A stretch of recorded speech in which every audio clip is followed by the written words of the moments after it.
Welcome to Unconversation, a speaker series highlighting and promoting unconventionally excellent global leaders who are taking bold, unconventional steps to stand out in their lives and companies. I'm Dr. Allison Schmidt, and today I'm thrilled and excited to welcome Amanda Ralston to have an unscripted unconversation with me. Amanda, thank you so much for joining us today. Thank you so much for having me. It's great to see you. Good to see you. Amanda is the founder and CEO of Non-Binary Solutions and the Center for Neurodiversity Innovation. She's a certified behavioral analyst, serial entrepreneur, and neurodiversity advocate.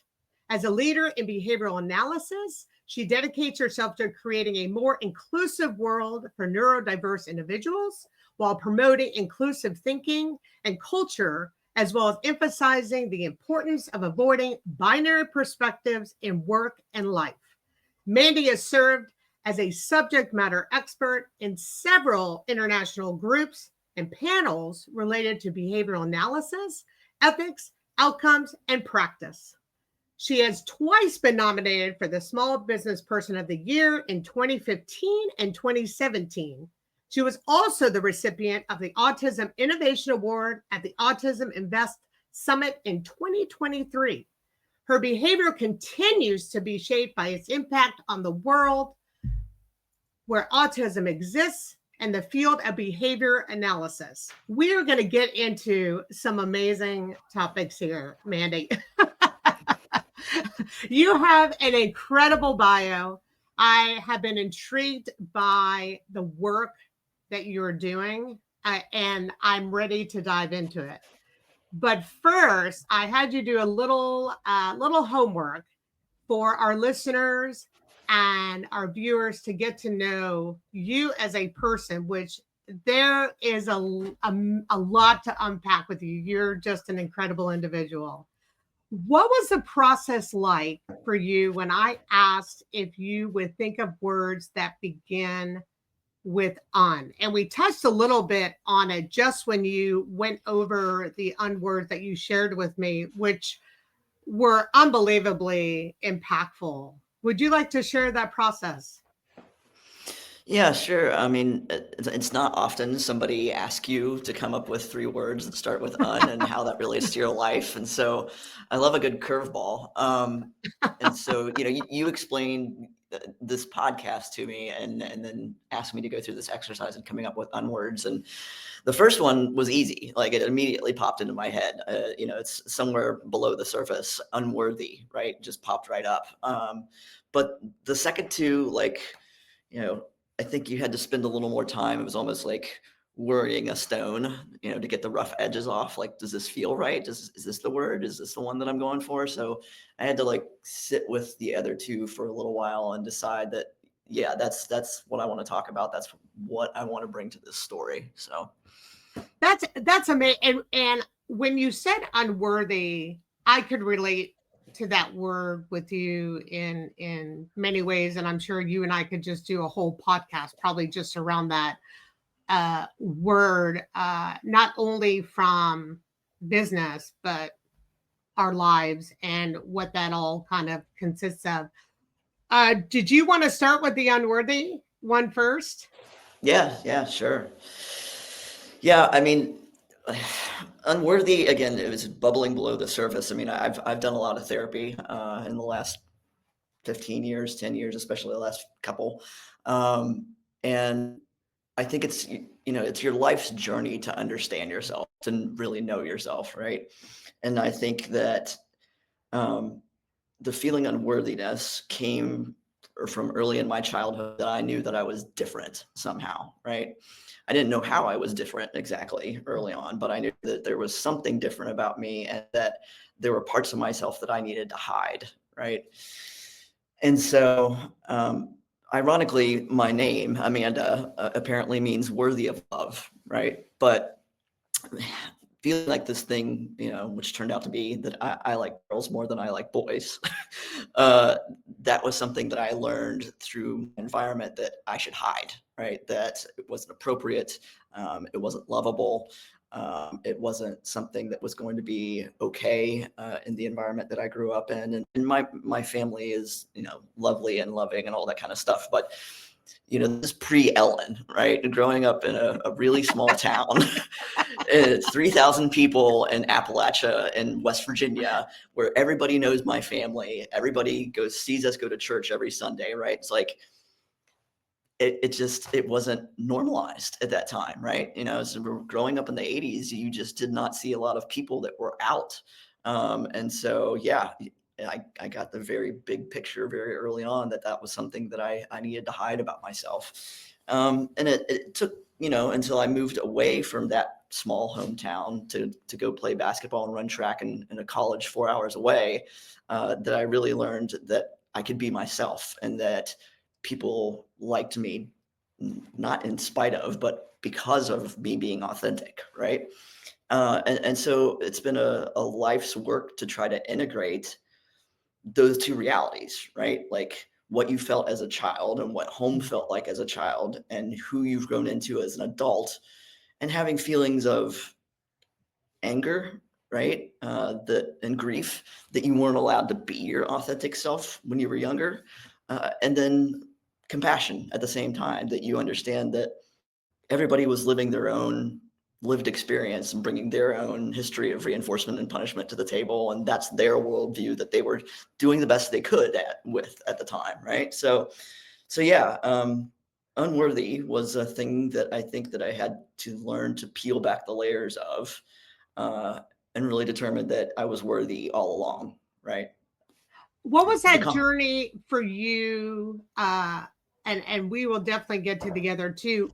What was the point for you where you realized that you were not unworthy and that you became worthy? I Not mean, only it's to yourself, because that's one of the biggest things, right? To ourselves that we're worthy, and then showing that to the world that we believe we're worthy and we want that respect to well, show the world that we're worthy.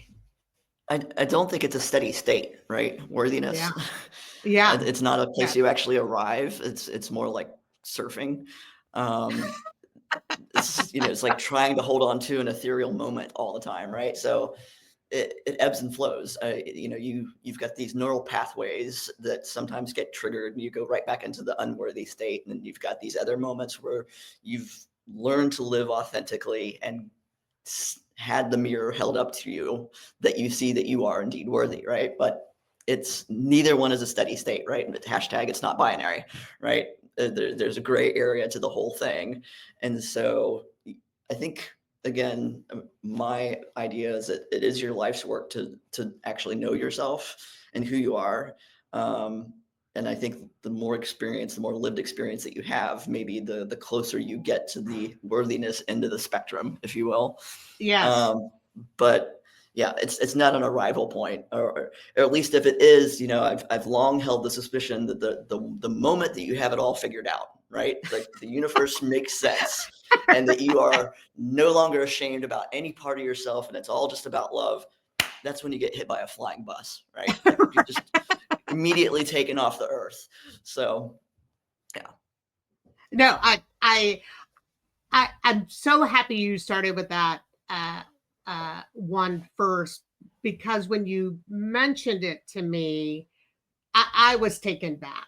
And I was taken back by when you said that, because that's how I knew I wanted you to be on this podcast. Because for someone to, and especially with the type of work that you do and the companies that you have started, and the impactful work that you are doing around neurodiversity and autism, I think for you to go through that process yourself, and that continuous process, makes you excellent in what you do.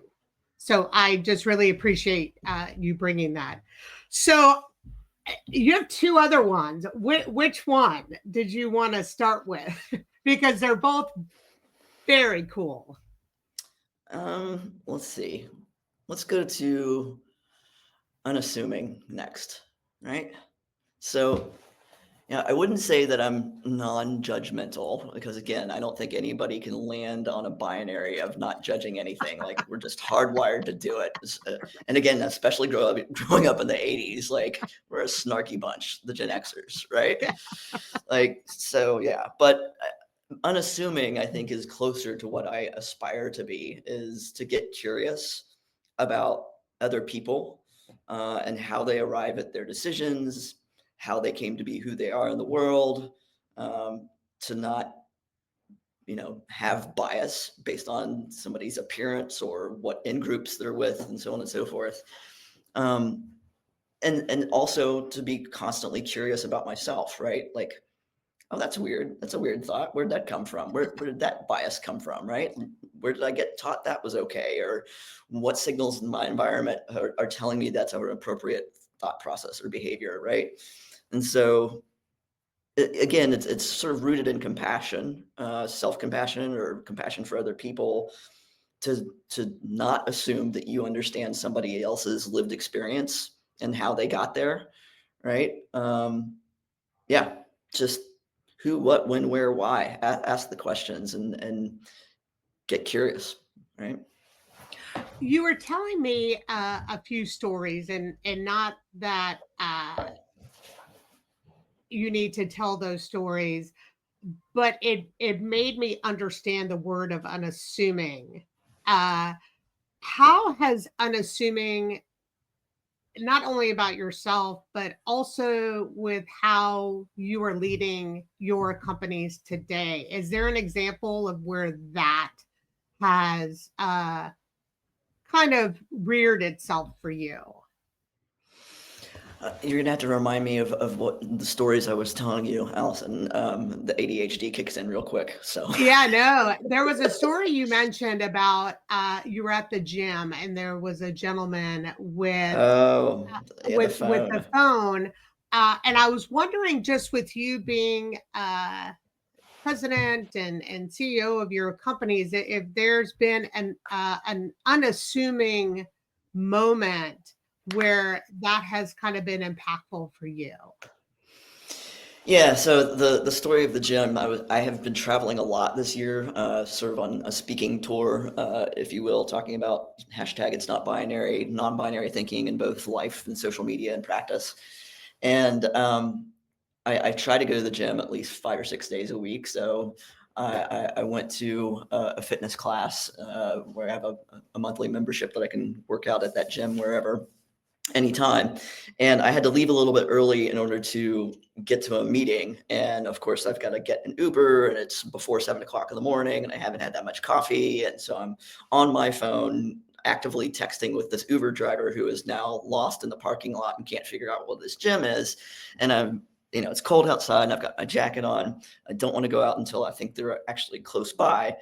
And I'm standing next to a countertop and there's another phone sitting there. And me with my ADHD, I have a sort of compulsive phone wallet keys. Like, do I have all my stuff? Right. Because I'm bad about walking out the door without all my stuff. And so phone wallet keys, I see this phone here. I pick it up. I'm on the phone with the Uber driver. I put this other phone under my arm, totally subconsciously, not conscious of what I'm doing at all. Clearly, I'm on the phone. I'm distracted. I'm in a city that I don't know very well. And the next thing you know, this guy comes out of the gym and he's like, "Hey, do you have my phone?" And I'm confused. I'm on the phone with the Uber driver trying to give her directions to wherever she's coming from. And I go, "Oh," as I'm still on the phone, I just kind of laugh and hand it back to him. And he lit me up. He absolutely cussed me from one end of the sidewalk to the other. You MFer, you were gonna steal my phone. Like, now I'm in shock. I'm trying to Yeah. help the person on the phone and deal with this guy who is really angry at the same time. And he's just like pointing at me and yelling at me. And I'm just trying to get the Uber person here. So he goes back inside. Uber person finally shows up. I tell her, just give me 1 minute. I got to go back in here and tell this guy that I was not trying to steal his phone. And so I do that, and he is just not having it at all. And I realized, I said, "Look, here's what I do for a living. Here's where I live. This is my name. I'm just visiting in from town. I'm really sorry. I just wanted to assure you I was not trying to steal your phone. And he's like, well, I guess I'm just going to have to take you at your word. I was like, yeah, that's what I'm trying to tell you. Yeah. So, I get back in the car and my adrenaline is up to here and I'm kind of like processing what just happened. And it occurred to me that I probably got that reaction specifically because of the way that I look. And I don't know if anybody's just listening or can see video, but I've got tattoos. I've got a couple of piercings in my ears. I've got very short, sort of a mohawk colored hair. I'm very androgynous looking, right? And this gentleman was sort of your prototypical heterosexual white male. And so I couldn't help but think that if I was a more heteronormative, feminine woman, I might not have gotten that reaction, right? I'm not sure, but I've got enough lived experience in my own personal data set that I'm willing to bet that there was a bias, underlying his assumption that I was maliciously out to steal his phone. And as he pointed out, take something that was worth $800-900 to him. So yeah, it's made me very conscious of, again, binary thinking and bias. And in terms of how I tend to run my companies, I talk to people about the notion of professionalism, right? What is professional? And I ask the audiences that I speak with, have you ever gotten feedback, solicited or otherwise, that your appearance was unprofessional, right? Because you had tattoos or because you had piercings or your heels were too high or your skirt was too short or your hair was too whatever, right? And your earrings and so on and so forth. And talking about the fact that professionalism is a Trojan horse for all kinds of BS, right? And Yes. namely patriarchal, white supremacist frameworks, right? It's a way of gatekeeping and othering people out of top places of power, right? And so yeah, really trying to be unassuming about people's appearances as well. Even all the heterosexual cisgendered white males and whatever they look like, I'm not going to assume because they are in a particular demographic that they hold certain beliefs necessarily. I mean, we can get into correlation versus causation in a whole other talk show, but yes, you just got to sort of check your own belief systems and whether or not you're operating with some type of implicit bias, which, spoiler alert, all of us are. And if you don't know that, then you're really in trouble. So, and I appreciate you going along with me, because I think that story that you shared with me makes such an impactful point. And he didn't need to know more than anything by what he just saw without even getting to know you and who you are from the inside. So I really appreciate you sharing that story, because and it's the other reason with so many of why I wanted to feature you on my podcast. So again, I appreciate that. And so now we're probably going to rattle some things up again, because I am excited for you to talk about Unruly. Yeah, Unruly. Yeah, like I said, I know that's a whole nother podcast too. That is a whole nother podcast. I'm going to have a part 2, 3, and possibly 4 next year. So just be ready for it. That's fair. Yeah, I mean, again, coming up with the last 2 words was definitely more difficult than the first. But when I landed on Unruly, I was like, oh, there it is. That one's right? Because first and foremost, my brain is unruly, right? Like, it's a jungle in here. There's so much going on all the time. I got diagnosed with ADHD sometime in my early 30s, and I've really learned to embrace the way that my brain works. It's part of my own advocacy for people on the neurodivergent spectrum that it's a good thing that all of our brains work differently, right? Because if everybody thought the same way, you would never get innovation, right? You would just get the same input, output all the time. And boring as shit. Boring, right? Yeah. And so, yeah, it's like, I don't know if you're familiar with the diagnosis of synesthesia, but that's a neurological condition on the neurodivergent spectrum where individuals that have synesthesia are able to see sound, right? Or they will be able to taste color or something of that effect. So the sensory experiences are overlapping on the neural pathways. And so if you tickle one sensory experience, it tends to tickle the other one at the same time. And I don't quite have that, but what I do have is what I call mediasthesia. And so if I hear a word or I see a clip of something or I hear a bit of a song, like it populates all kinds of other media at the same time. Like I'll have a definition of a word stuck in my head for 3 days, right? Or I will instantly think of a movie clip related to the thing that you just said, for something I haven't seen for 20 years, right? So it's like my brain is just constantly bubbling with information and media. So unruly brain, which neurospicy, if you want to call it that, I think it's a good thing. But it's also me being a disruptor of the status quo, right?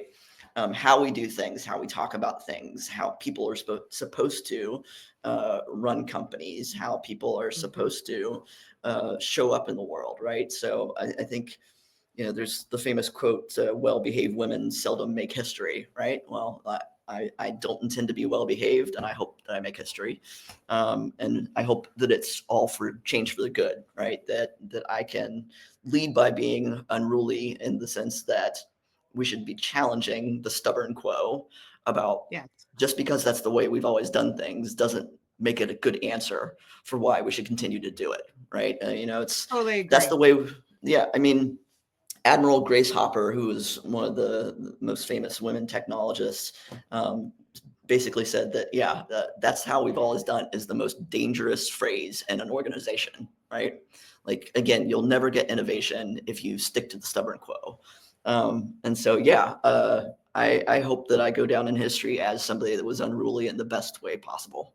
Well, I am going to join forces with you hand in hand and do that. So you will always have me by your side for sure.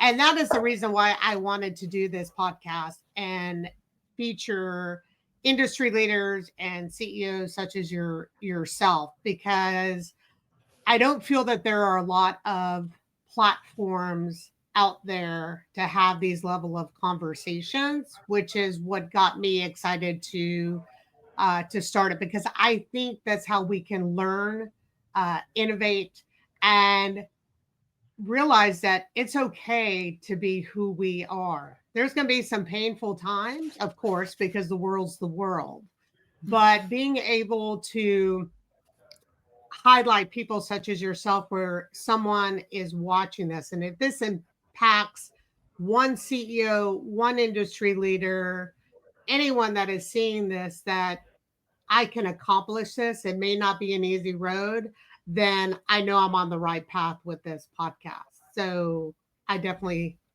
appreciate you sharing. And I, when I saw all three of your words, they describe you beautifully. And I'm sure there's probably 100 more words that describe you. But I think with what you are doing and the impactful work you're doing, I think this will give our listeners and viewers a great overview of who you are and what you're wanting to achieve. So I really thank you for that. Absolutely. I'm happy to do it. I like to tell people that I will run my mouth anywhere. I get invited to run my mouth in a lot of places. I'll take that as a compliment. Absolutely. Yeah, no, I think you asked me about some of my bio on LinkedIn. And one of my catchphrases that I have in there is that I am the evangelist in chief, right? Yes, please. Right. Yeah. And that goes into your story and about your company and how you your journey to where you are today. That's a wonderful start. Please. I loved it. I really did. Yeah. Yeah, so I mean, I've built 2 different clinics between 1999 and then I sold in 2019 to the 4th largest applied behavior analysis provider in the US at the time. Oh my gosh, And congratulations. thank you. It Wow, was that's quite awesome. quite the journey. And then I learned about clinical decision support technology after I sold the clinic and started non-binary solutions in 2022. And yeah, I get a lot of unsolicited feedback about the name of my company. Um, I get a lot of, why did you name the company Non-Binary Solutions? That sounds weird. Is it something to do with sex? Noise, noise, noise. And so the evangelist in chief thing here is talking about why I named this company Non-Binary Solutions. I get to get up on stages all over the world now and explain that there are three main reasons that I named the company Non-Binary Solutions. One, people are not black and white, right? They are not the sum total of the thing that you see. They are shades of gray. They are not just their race. They are not just their sex, their gender, their political party, all of it. They are intersectional. So it's not binary. Two, Steve Jobs and Steve Wozniak got into an argument as the founders of Apple, purportedly got into an argument. And I guess Wozniak told Jobs, it's not binary. You can be both decent and brilliant at the same time, because apparently he was somewhat of a ass to work for from time to time. And then thirdly, and most importantly, I get to tell audiences, did you know that people on the spectrum are 6 times more likely to not identify with the gender they were assigned at birth? And so now, if you care about people on the spectrum, you have to also care about trans and non-binary people, because there's an overlap, right? So it's a way of creating empathy. Unfortunately, it seems like in our societies these days that it does have to happen to you in order for it to matter to you. Yes. The good news is that it's hard not to know somebody with autism at this point, right? Like, somebody within your family, or one of your friends' family, or one of your coworkers' family probably has a person with autism in their family. And so, yeah, if you want to be compassionate towards people, you have to also hold space for the notion that that individual may not identify with the gender they were assigned at birth, right? So that's part of my evangelist in chief, right? Yeah, just Mandy, can I trying to, ask you a question about please. that? With when autism became a more acceptable word to use, when did you feel the conversation started between autism and people who have autism not identifying one way or the other, in your opinion? Well, this is definitely a whole talk. Literally, part of the talks that I give around the country Yes. at this point is talking about what has happened to the rate of diagnosis with autism and our understanding of autism culturally. Hmm. Um, Briefly, I'll try to give you some ideas. 1980, the Diagnostic Statistical Manual, third edition, came out. And that was the first time in the history of the DSM that autism and schizophrenia were separated as diagnoses, childhood schizophrenia. And so Correct. that set the stage for the stigma around autism. And so you've got medical doctors who are in charge of early identification of potential individuals with autism now has that stigma from their training in medical school, right?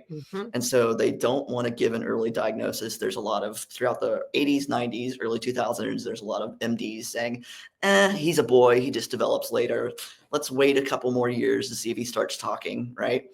And so when you get to 1994, you've got the DSM-4 comes out, and you now have autism, pervasive developmental disorder not otherwise specified, Rett's disorder, childhood disintegrative disorder, and Asperger's syndrome. So now you have 5 different diagnoses.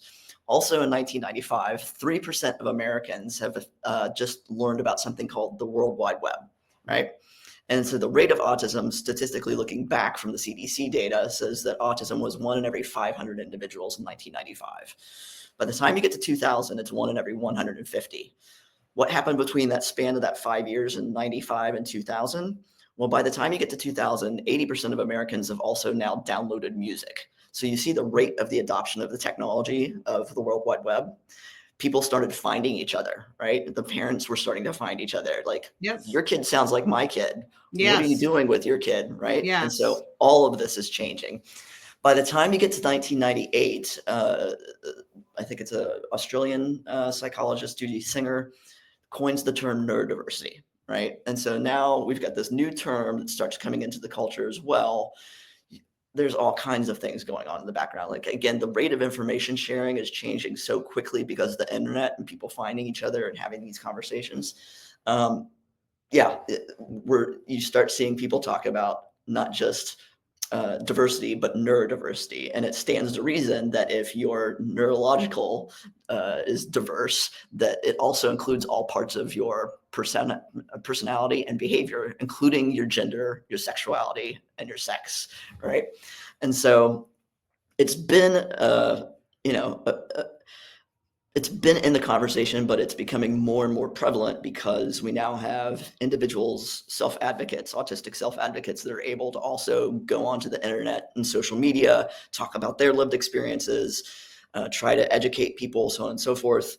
But yeah, it's literally all over the place, Alison. I don't know if I answered your question very well or No, not. no, you did. You answered my question perfectly, because the reason why I was so interested in you explaining that connection is because when I was diagnosed in the late 80s, early 90s with a non-specified learning disability, at that time, I could probably safely say that my parents thought that that was the end of the world. And what was I going to be able to achieve? Was I going to be able to go to college? Was I going to be able to get 2 masters and a PhD and run a company, run 2 companies? And so to see that people who have either something mind going on, that you can still be successful. And that's always been an inner passion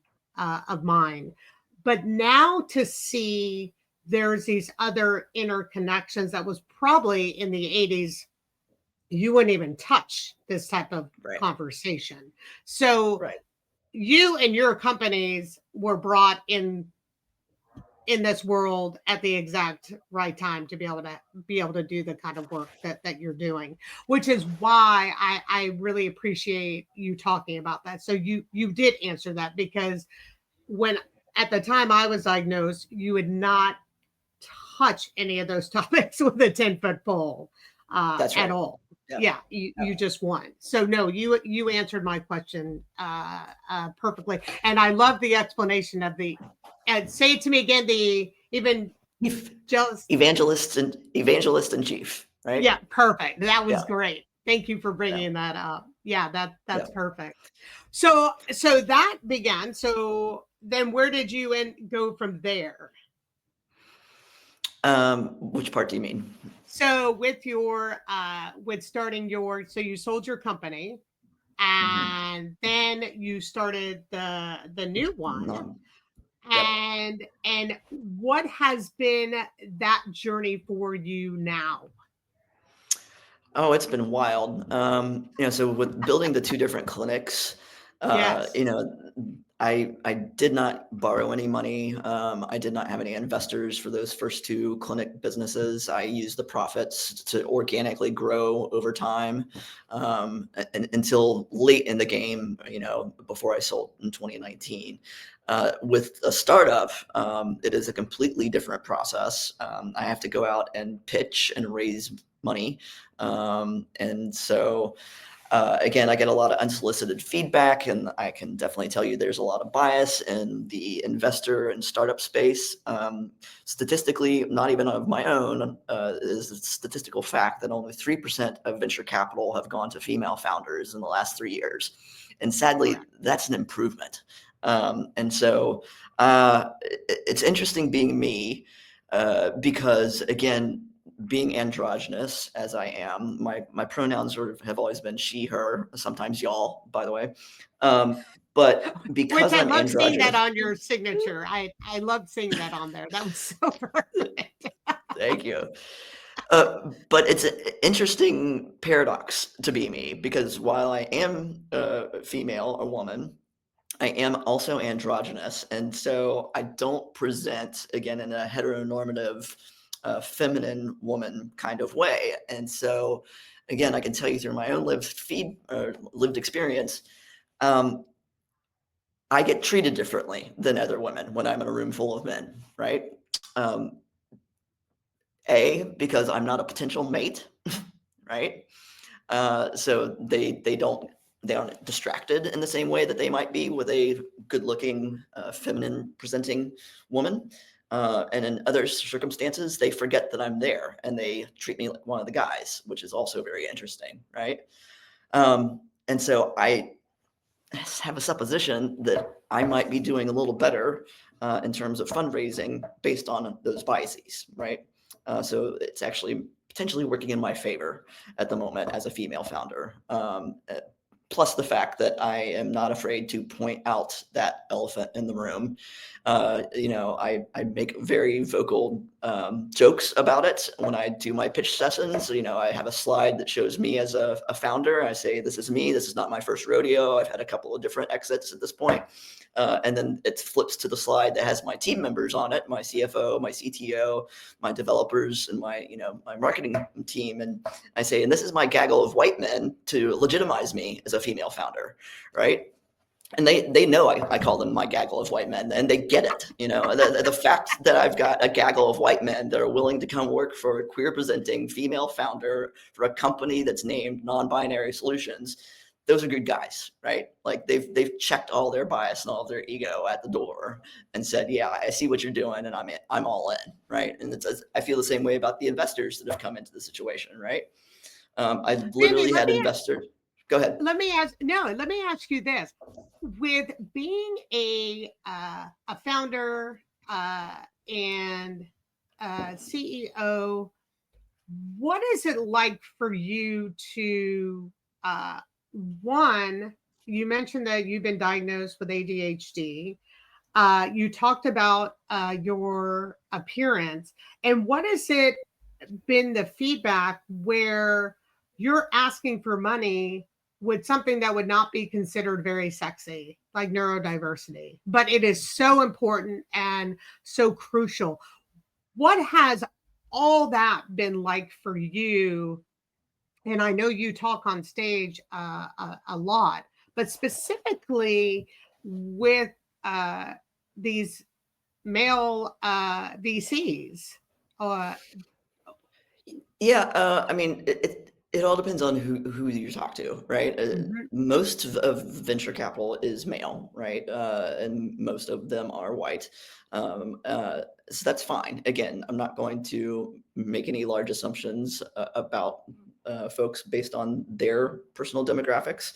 But regardless of what my company would be, it requires educating your investors, right? Or your potential Yes. investors. Do they see the problem? Do they understand the solution that you've built, right? Do they see that there's a market for this? Do they see the growth pattern?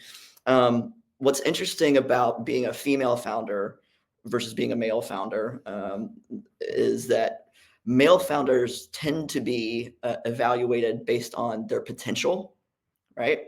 What they could possibly do in the future. Whereas female founders and the questions that they get are often based off of your history, right? What have you done in the Yes. past, Yes. right? And so that's, again, a very interesting paradox to sit with. And when I have the opportunity, I try to point it out gently or with humor, because humor usually helps it land a little easier. And so, yeah, I hope that even my process of trying to raise funding and operating in this ecosystem is helpful to the ecosystem and to society at large. That I'm the person that can gently point out some of these inequities, right? Sure. Sure. And what is it like for you? Did you have any concern about with, so I'll kind of make this personal. For me, when I read, I have to read word for word and then I put it together. Mhm. And so when I rebranded my company this year, and people were like, "Oh, you should write blogs and do this," and I was like, "Oh my god, to sit and write, you gotta be freaking kidding me! Like this will take me so long."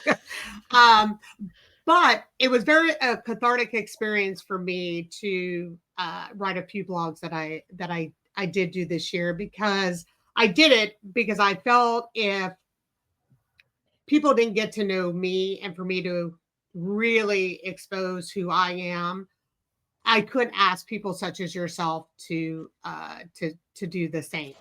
So Mhm. one of my issues that I have is I can write something and it sounds glorious to me. It looks, it reads, it's great. And Uh-huh. then I will have my wife read it for me, and I'll have some other colleagues read it for me, and they're like, "So what are you trying to exactly say here?" I'm like, "What are you talking about? It sounded great." And they're like, "Well, Right. no, we understand what it is you're trying to say. Let's try to put this now into words that can help with that." Uh, Right. do you empathize with that kind of experience as you're running your business? Not saying exactly like mine, Mhm. but I'm thrilled to have such a team around me who can help with some of my challenges and help me run my business so I can continue to be successful in the things I really feel comfortable doing. Yeah, I mean, you've got to surround yourself with the team that's going to complement your skill set and fill the gaps in your skill set, right? Um, and it also just again knowing how your own brain works and how it works best, and not trying to emulate somebody else's work style or bully yourself into I have to be 9 to 5 or 9 to 6 Monday through Friday or whatever BS framework you think you have to operate within. Um, so I know about myself. I tend to say that my brain, I work sort of like a greyhound. It's like sprint, sprint, sprint, sprint, sprint, sleep, right? So I work in spurts, and like the hyper focus is where I need to be to get the most um, efficacious product outcome. Because I could sit and make myself sit at a desk and try to write something or try to come up with something for 3 hours, and that would be antithetical to the process, right? So knowing that that's not me. Um, what else? Yeah, my brain. Again, within my bio, I think you pointed out the fact that I talk about my intellectual decorator crab. Yes, Um, I love so that. so again how my brain kind of works is it's if you know what a decorator crab is, they literally are scouring through the bottom of the ocean floor, picking up things that they think they might be able to use as cover, right, for their shells to camouflage themselves. And I think of my intellectual decorator crab as my brain is constantly crawling with looking at information, data, pieces of words, bits of media, whatever it is, like, oh, I might be able to use that later. Oh, I think this fits with this over here, and piecing things together in a new creative way that hasn't been done before. Yes. I also have, my namesake tattoo here is an octopus that goes all over my left shoulder and down my back, and that's kind of like a I don't want to say spirit animal, but an animal that means something to me. Yes. In that, again, I very much relate to the idea of having three brains or three hearts, excuse me, and eight brains constantly moving at the same time, and being very malleable and getting bored easily, and shape shifting and problem solving, and so those are all sort of qualities about how my brain works. Now, the team of people that I've surrounded by, it's like my CFO, he was my first hire. But that is not the stuff that I like to do. I don't want to sit there and crunch numbers all day. I can, but it's not the best use of my brain. And so I'm going to outsource that as fast as I possibly can. Um, then my CTO, he's not a clinician. I'm a clinician. That's where all this, logic-based algorithms are coming from. It's from my practitioner experience over the last 25 years. But I can hand it off to my CTO, who I constantly joke is like if Spock were a Muppet.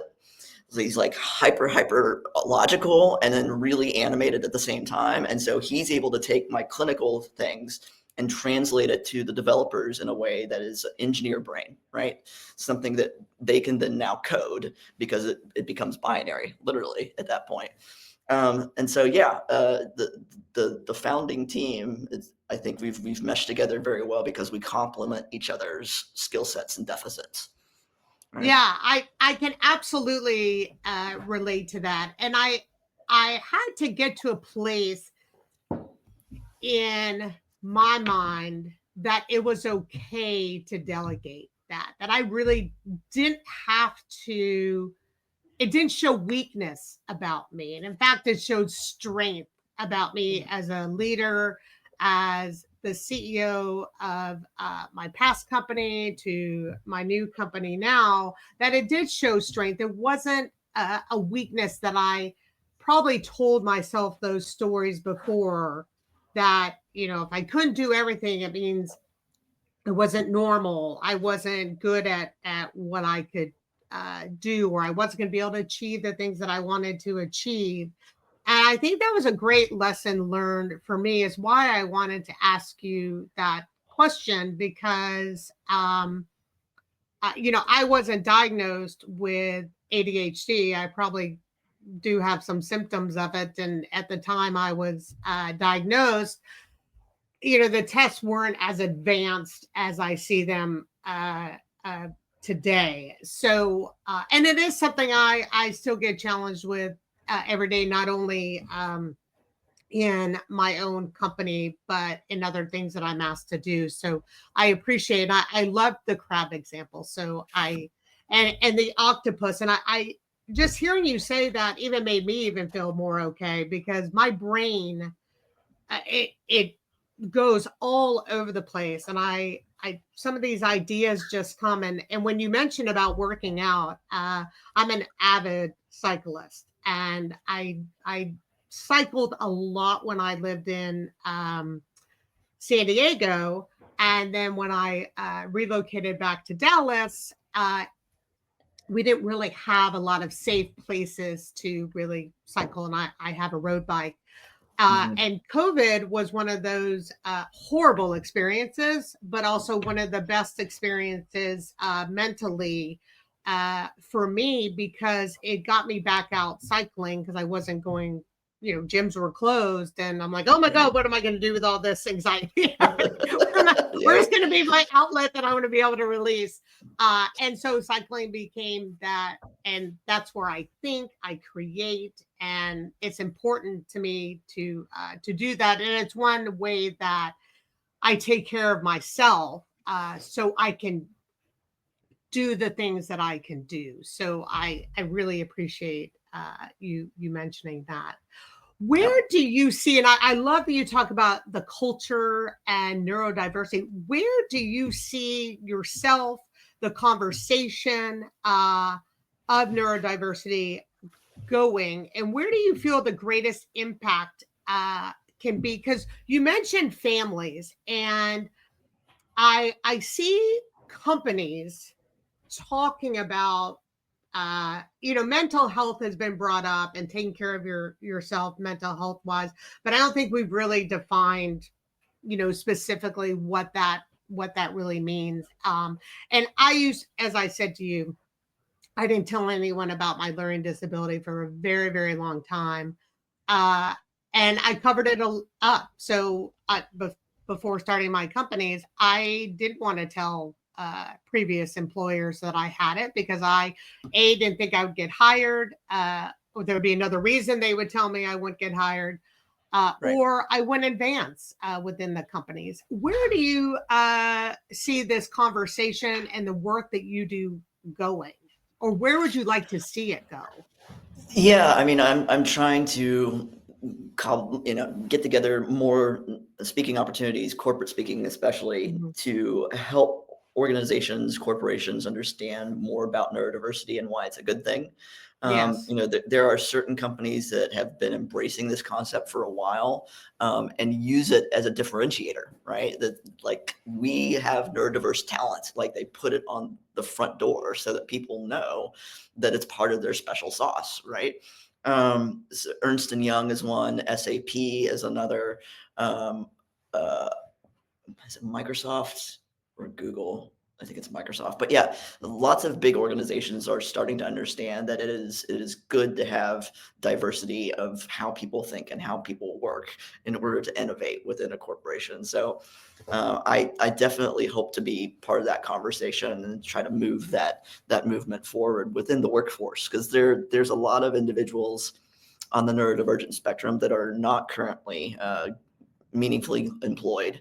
And I think that's a real loss for our society, that we're not tapping into some of those individuals and the things that they are exceptionally good at, and tasks that they may really enjoy that the not so neurospicy individuals might not enjoy, right?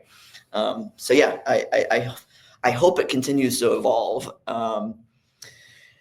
However, obviously, in the political climate that we are standing in, we've already seen rollbacks on DEI initiatives and so on and so forth. So, my hope is that neurodiversity becomes enough of a buzzword that we can understand that diversity is not just about race, ethnicity, sex, so on and so forth, but it's also about neurological diversity. And diversity is an evolutionary process, and it's a good thing. Yeah, and I absolutely agree with you on that, which is also why I wanted you to be on the podcast, because the target for the podcast is, for one, it goes out to anyone, but two, it's really for the CEOs, the executives, HR individuals. It has to, in my opinion, for something like this, has to be accepted at the top. Because if the true leaders of the organization find it to be crucial, and it bothers me sometimes, really, that we put things in just this box. You're like, how do you just get rid of DEI? Like, well, just because you're not going to do a program doesn't mean you're really getting rid of DEI. It still exists. Your whole company is full of diversity. So right. Yeah, it's very annoying to me when I hear this company is like, due to whatever pushback that they're receiving, that, okay, we're going to get rid of it and now it goes away. Well, that's not really how that works. No, I mean, the whole notion of DEI is not trying to supplant something artificial within organizations. It's to make the organizations look more like what society already looks like. Correct. It's like, Thank everybody you. calm down. Good grief. Thank you. I'm happy you said it, and I absolutely have the same sentiment about that. Yeah. Mandy, we're getting close to time. I wanted to reach out and give you an opportunity to ask me anything.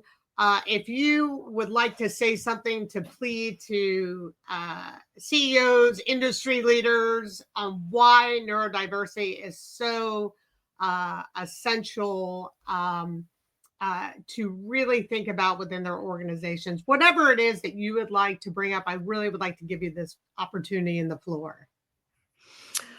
Yeah, I mean, again, invite me to come run my mouth at your organization. I'm happy to stand in the middle of the room and have these discussions with people. I hope that some part of this conversation hits a light bulb moment for you. I often close up my talks by telling people that I'm not difficult to find on the internet. If you Google Mandy Ralston and behavior analyst or autism, it's bound to find me somewhere. And you can find me on social media, depending on your flavor. I am vaguely professional on LinkedIn. I am mostly authentic on Instagram, and I am completely unhinged on Facebook. So buyer beware, whatever you want. And yeah, there's a couple of different white papers that I've written on the subject on the various websites, nonbinarysolutions.com. You can check out our software, which is noetic.ai. And yeah, I hope to see you somewhere sometime soon. But Allison, tell me, where do you think your podcast is going to be in 2 years? Oh gosh, what I really hope is I'm excited because it's actually going international right now, which I never thought it would happen so soon. I launched the podcast in September, and I have launched it on social media sites, and other people have reposted it. And knowing that I have reached South Africa, Argentina, Barcelona, knowing that I have reached across different ponds, I'm hoping to even be more global by next year. Awesome.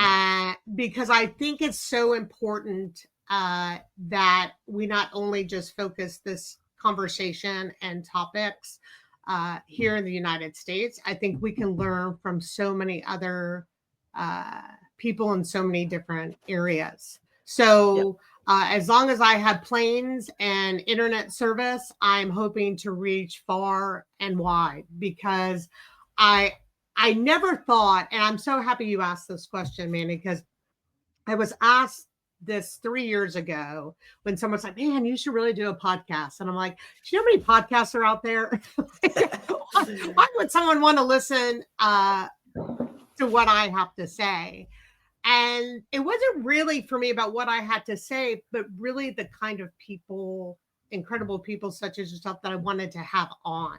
And I've been very diligent about that. And I want people to feel comfortable. I want them to be unruly. I want them to be unconventional because it's the only way we can innovate and make real change. And that is the pure purpose of this podcast. So I want it to be spread all over the world. So I hope to do more talks in person globally. So I'm looking to join forces with people that have a real strong purpose and want to do great work. So that's where I'm hoping this podcast goes, as well as my company Unconvention, which we do incredible coaching work. I work with people such as yourself that are looking for we don't do the VC money part, but we do help kind of get CEOs and industry leaders prepared for that process. And I just love that kind of that work that I do. And people that are doing very, very purposeful work. And I think that's been my biggest change for me is I want to do really great work. And I want to leave my legacy kind of such as yourself. So I appreciate you asking. Yeah, no, I always think of the phrase "look for the helpers," and you're definitely one of the helpers in the community, Allison. So thank you for your work. Yeah, thank you so much. I really appreciate that. That Mandy, that actually really means the world to me. Thank you so much. Well, this is actually going to wrap up today's episode with Unconversations, and a huge thank you, Mandy, really a huge thank you for sharing such valuable insights and engaging in an unscripted conversation with us. Join us for our next episode as we showcase and draw motivation from remarkable leaders worldwide like Mandy, who are reshaping the definitions of success and leadership. I'm Dr. Allison Schmidt, and thank you for listening to Unconversations. If you enjoyed this episode, don't forget to subscribe to our podcast. Until then, keep challenging the norm and striving for excellence in all you do. Mandy, thank you so much again. I really appreciate it. Thank you.